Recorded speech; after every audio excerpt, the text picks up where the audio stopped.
Alhamdulillahirabbil alamin wassalatu wassalamu ala asrofil anbiya'i wal mursalin wa ala alihi washabbihi rasulillahi ajmain amma ba'du. Pertama-tama marilah kita panjatkan puja dan puji syukur atas kehadiran Allah Subhanahu wa taala yang mana telah melimpahkan rahmat dan karunia-Nya sehingga kita masih bisa berkuliah pada hari ini. Salawat dan salam tak lupa pula kita haturkan kepada Nabi besar kita, yakni Nabi besar Muhammad Sallallahu Alaihi Wasallam. Baiklah, di sini kami dari kelompok 5 akan memaparkan materi tentang pendidikan Islam pada masa penjajahan Belanda dan Jepang. Yang beranggota 4 orang. Yang pertama yaitu Agung Gugun Gunawan, yang kedua saya sendiri, yang ketiga Putri Madani, yang keempat Reni Mulyani. Baiklah, langsung saja ke pembahasan. Yang pertama yaitu karakteristik pendidikan Islam pada masa penjajahan Belanda dan Jepang yang akan dibacakan oleh saya sendiri. Baiklah, di sini saya akan memaparkan materi tentang karakteristik pendidikan Islam pada masa penjajahan Belanda dan Jepang. Yang pertama yaitu karakteristik pada masa penjajahan Belanda. Yang A, sistem dualisme. Pada sistem dualisme terdapat pemisahan antara pendidikan untuk orang Eropa dan pendidikan untuk penduduk asli. Pemisahan ini dibuat sejalan dengan kebijakan kolonial yang membedakan antara penduduk asli dan penjajah. Yang B, sistem konkordansi. Sistem ini menunjukkan bahwa pendidikan di wilayah jajahan disesuaikan dengan sistem pendidikan yang ada di Belanda. Diharapkan dengan mencocokkan sistem ini, kualitas pendidikan akan setara dengan yang ada di Belanda. Terus yang C, sentralisasi, di mana kolonial kebijakan pendidikan dikelola oleh Departemen Pendidikan. Departemen ini bertanggung jawab untuk mengatur semua aspek pendidikan melalui perwakilannya yang tersebar di provinsi-provinsi utama. Yang D, menghambat gerakan nasional. Sistem pendidikan sangat terbatas karena tidak ditujukan untuk memberikan kesempatan kepada masyarakat pribumi dalam memperoleh pendidikan yang lebih luas atau tingkat pendidikan yang lebih tinggi. Dalam kurikulum pendidikan kolonial saat itu, penguasa bahasa Belanda dan pengetahuan tentang Belanda sangat ditekankan. Yang E yaitu penguruan swasta yang militer. F, kurangnya perencanaan pendidikan yang teratur. Perkembangan pendidikan adalah hasil dari kompromi antara usaha pemerintah untuk memberikan pendidikan minimum kepada pribumi dan tuntunan terus-menerus dari pihak Indonesia untuk mendapatkan pendidikan yang setara dengan warga Belanda. Yang kedua yaitu karakteristik pendidikan pada masa penjajahan Jepang. Yang A, penjabat Jepang seringkali mengunjungi dan memberikan dukungan kepada pesantren-pesantren termuka di negara ini. Yang B, pemerintah Jepang telah memberikan izin untuk menjadikan sebuah institusi pendidikan Islam Jakarta yang akan dipimpin oleh Kiai Haji Wahid Hasyim, Kahar Muzakir, dan Muhammad Hatta. Yang C, umat Islam diizinkan untuk mendirikan sebuah organisasi terintegrasi yang akan dikenal dengan nama Majelis Islam Ala Indonesia. Organisasi ini akan memiliki fokus pada kegiatan sosial. Baiklah, mungkin hanya itu yang dapat saya sampaikan. Selanjutnya, yang kedua yang akan dibacakan oleh Teh Reni. Kepada Teh Reni saya persilakan. Terima kasih kepada moderator yang telah memberikan kesempatan kepada saya untuk membahas tentang sistem pendidikan Islam pada masa penjajahan Belanda dan Jepang. Yang pertama yaitu sistem pendidikan Islam di Belanda.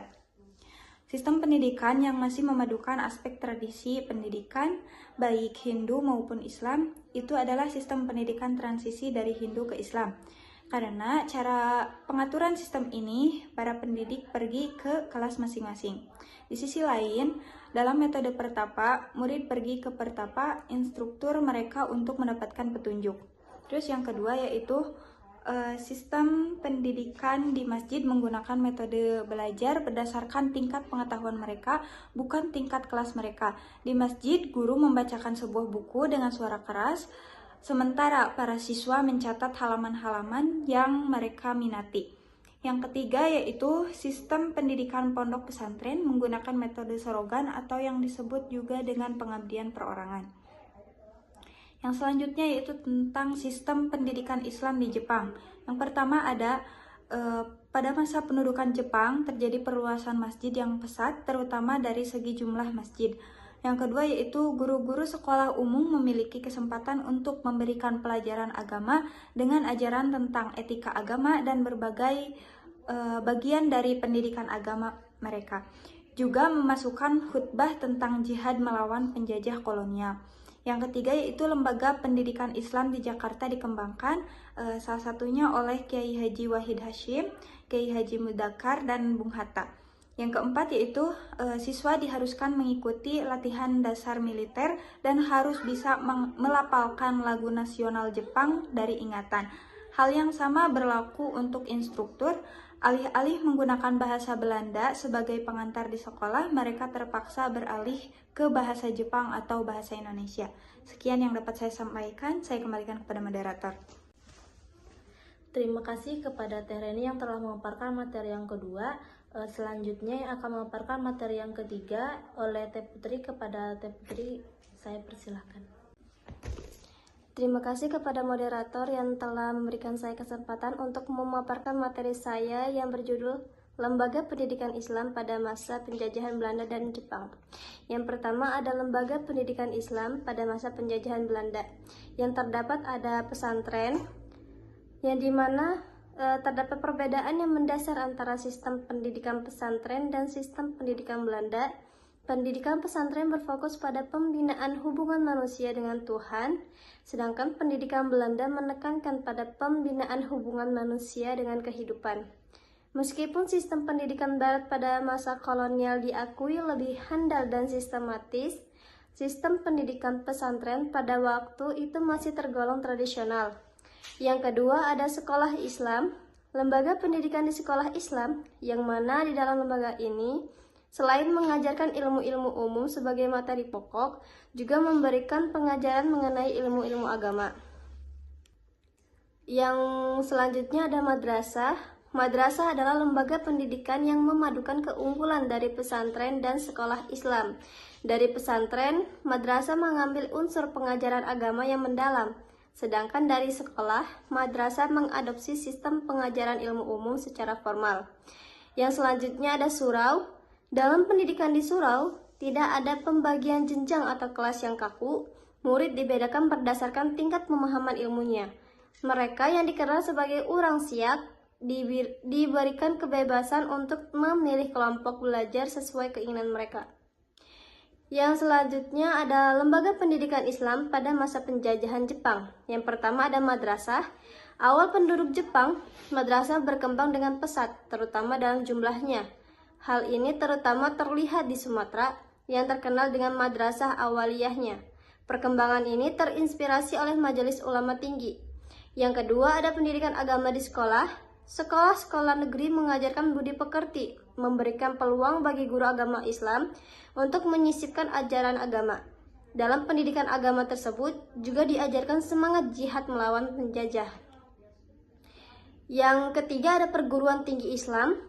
Pada pemerintahan Jepang memberikan izin untuk mendirikan sekolah tinggi Islam di daerah Jakarta yang dirintis oleh Kiai Haji Wahid Hashim, Kiai Haji Mudakar, dan Bung Hatta. Meski Jepang mencoba menarik hati umat Islam dengan kebebasan beragama dan pendidikan, para ulama tetap tegas menolak jika kebijakan Jepang merusak akidah. Sekian pemaparan materi saya kembalikan kepada moderator. Terima kasih kepada Teh Putri yang telah memaparkan materi yang ketiga. Selanjutnya yang akan memaparkan materi yang terakhir yang akan dipaparkan oleh Agung. Kepada Agung, saya persilahkan. Baik, terima kasih kepada moderator yang telah memberikan saya waktu untuk menjelaskan tentang problematika pendidikan Islam pada masa penjajahan Belanda dan Jepang. Yang pertama yaitu penerapan ordonasi sekolah liar yang dirancang untuk mengendalikan pendidikan agama sekaligus membatasi penyebaran gagasan yang dianggap berpotensi membahayakan kekuasaan kolonial. Dalam situasi ini, pesantren sebagai lembaga pendidikan Islam tradisional menghadapi berbagai tekanan. yang mengancam kelangsungan eksistensinya. Adapun yang kedua yaitu pemerintahan kolonial berupaya mengintervensi kurikulum pendidikan Islam dengan menyisipkan nilai-nilai yang mendukung kepentingan Belanda. Sebagai akibatnya, kurikulum pendidikan Islam mengalami pengurangan substansi meskipun masyarakat Muslim tetap berupaya mempertahankan keaslian ajaran agama melalui pendirian sekolah-sekolah Islam secara independen dan penyusunan kurikulum yang relevan dengan kebutuhan umat. Adapun yang ketiga yaitu guru-guru diwajibkan mempelajari bahasa Jepang dan mengajarkan nilai-nilai yang sesuai dengan propaganda Jepang. Tantangan baru ini memaksa para pendidik untuk beradaptasi tanpa mengesampingkan inti ajaran agama. Baik, sekian dari saya kembalikan lagi kepada moderator. Baiklah, terima kasih kepada Agung yang telah memaparkan materi yang terakhir. Mungkin hanya itu yang dapat kelompok kami sampaikan. Saya sebagai moderator, jika ada salah saya minta maaf. Wabillahi taufiq wal hidayah. Wassalamualaikum warahmatullahi wabarakatuh.